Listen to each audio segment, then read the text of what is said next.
नमस्कार दोस्तों, स्वागत है आप सबका हमारे हिंदी ज्ञान बोध चैनल में। दोस्तों, हम यूजीसी नाट्य हिंदी पाठ्यक्रम में लगे नाटक की सीरीज कर रहे थे, जिसमें अब तक हमने 2 नाटक कर लिए हैं। तो आज हम आधे अधूरे नाटक 1969 की जो है वो पढ़ेंगे। साथ ही मोहन राकेश की कुछ प्रमुख कृतियां को पढ़ेंगे। साथ ही आधे अधूरे नाटक के आज हम पात्र, मुख्य बिंदु, इसी नाटक के विषय और कथन और उद्देश्य पढ़ेंगे। तो आज का वीडियो लेक्चर बहुत ही महत्वपूर्ण होने वाला है, तो ध्यान से सुनिएगा।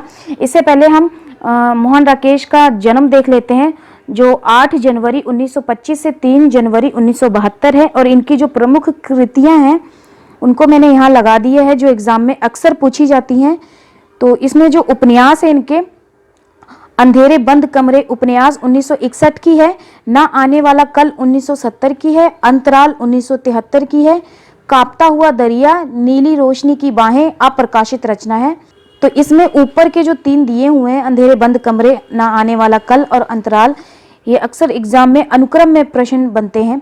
तो आगे जो है कहानियाँ, तो कहानियाँ इनकी हैं इंसान के खंडर जो 1950 की है, नए बादल 1957, जानवर और जानवर 1958, एक और जिंदगी 1961, फौलाद का आकाश 1966, मिस पाल 1967, मलबे का मालिक 1967 की है, आज के साए 1967, रोए रेसे 1968, मिले जुले चेहरे 1969, एक एक दुनिया 1969 और पहचान 1972 की है।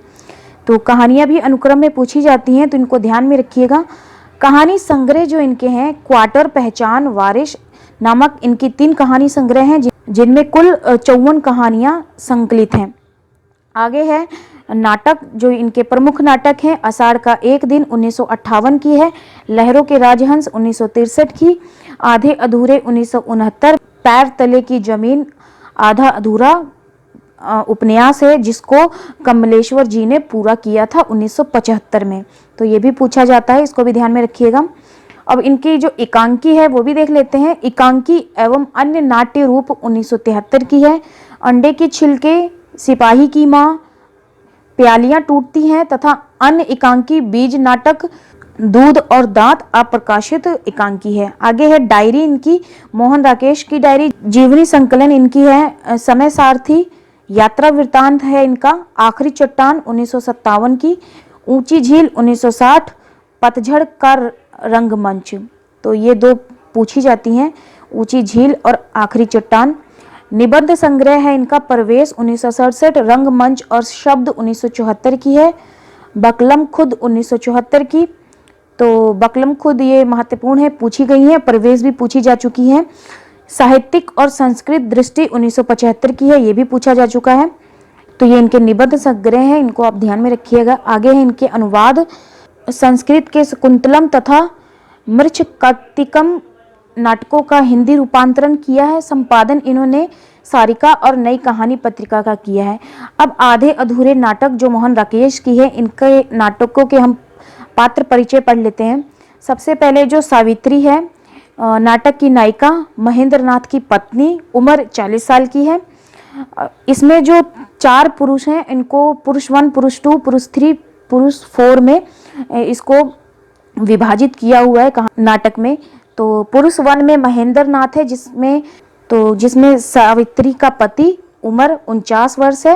पुरुष 2 में सिंघानिया है, सावित्री का बोस और चीफ कमिश्नर है। पुरुष 3 में जगमोहन है, पुरुष 4 में जुनेजा है। तो ये 4 पुरुष हैं। आगे है बिन्नी, सावित्री की बड़ी बेटी, उम्र 20 वर्ष है। अशोक सावित्री और महेंद्र का बेटा है। किन्नी सावित्री की छोटी बेटी, जिसकी उम्र 12 से 13 वर्ष है। मनोज बिन्नी का पति है। मात्र संवादों में उसका उल्लेख हुआ है। अब इस नाटक के मुख्य बिंदु को पढ़ लेते हैं, जो एग्जाम में पूछे जाते हैं अक्सर। आधे अधूरे नाटक जो है 1969 की है, और इस नाटक को पूर्वार्ध और उत्तरार्ध में विभाजित किया हुआ है। आधे अधूरे नाटक 1969 में प्रकाशित हुआ था। आधे अधूरे नाटक का पहली बार ओम शिवपुरी के निर्देशन में देशांतर द्वारा दिल्ली में फरवरी 1969 में मंचन हुआ था। यह नाटक धर्म युग साप्ताहिक पत्रिका 1969 के 3 अंकों में प्रकाशित हुआ था, ये भी पूछा जा चुका है। यह नाटक मानवीय संतोष के अधूरेपन को रेखांकित करता है। जो जिंदगी से बहुत कुछ चाहते हैं उनकी तृप्ति अधूरी रहती है। यह मध्यवर्गीय पारिवारिक जीवन पर आधारित समस्या प्रधान नाटक है।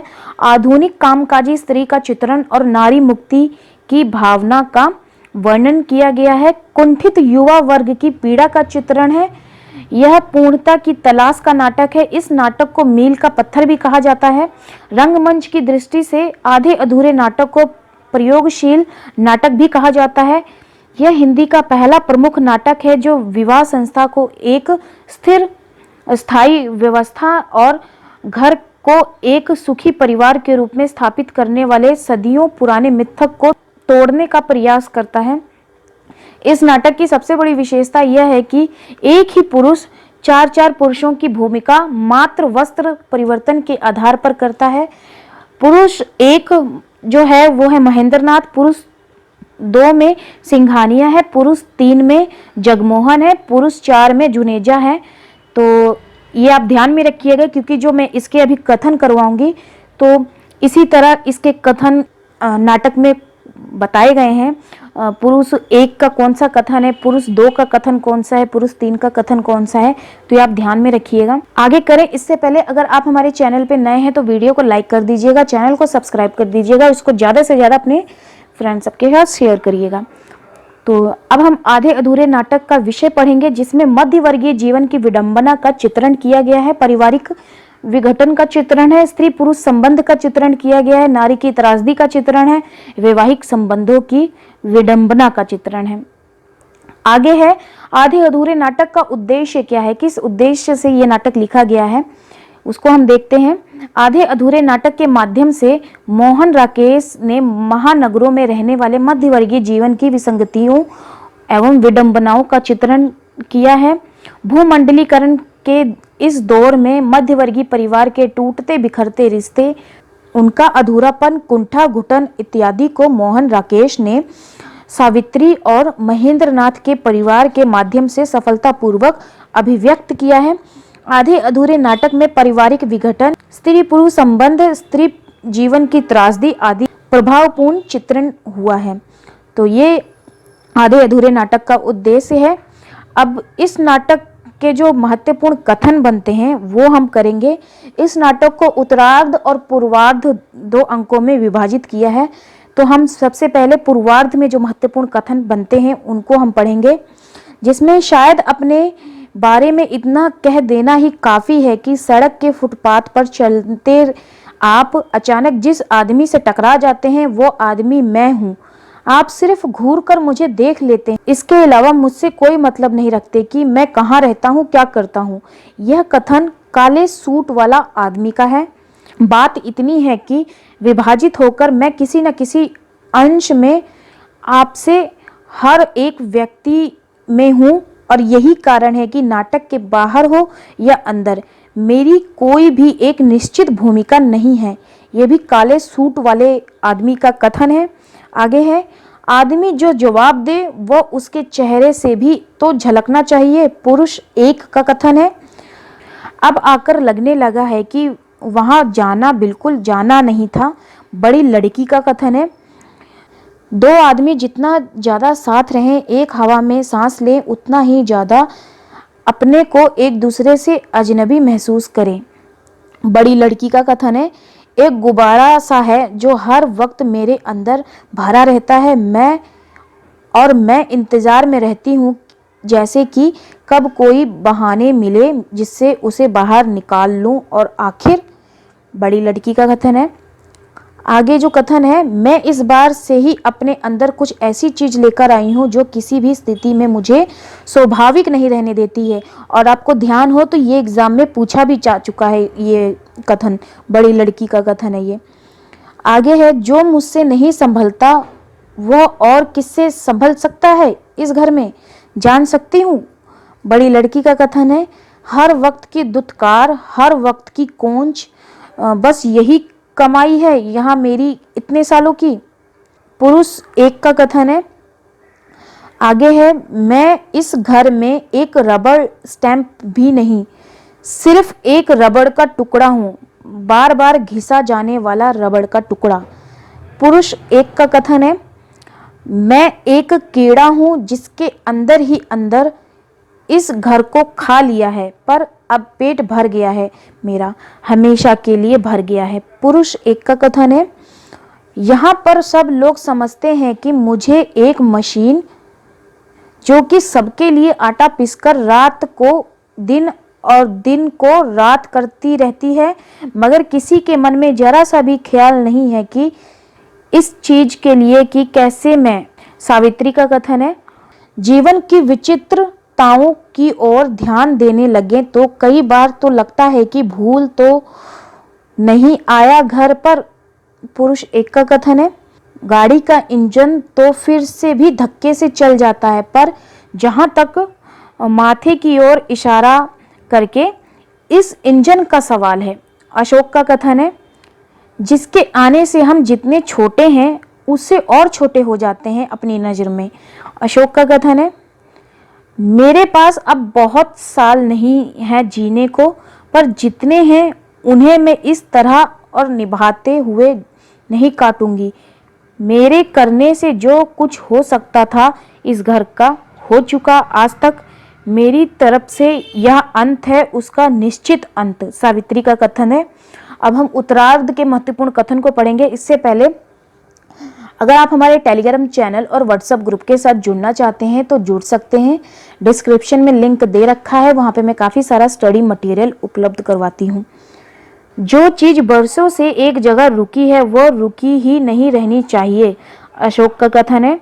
आगे है, सचमुच चाहता हूँ कि बात किसी भी एक नतीजे तक पहुँच जाए। अशोक का कथन है। महसूस करना ही महसूस नहीं होता और कुछ कुछ महसूस होना शुरू हुआ जब तो पहला मौका मिलते ही घर से चली गई। अशोक का कथन है, बिना वजह लगाम खींचे जाना मेरे लिए भी नई चीज नहीं है। पुरुष 3 जगमोहन का कथन है, मैं वहां पहुंच गई हूं जहां पहुंचने से डरती रही हूं जिंदगी भर, मुझे आज लगता है कि। सावित्री का कथन है।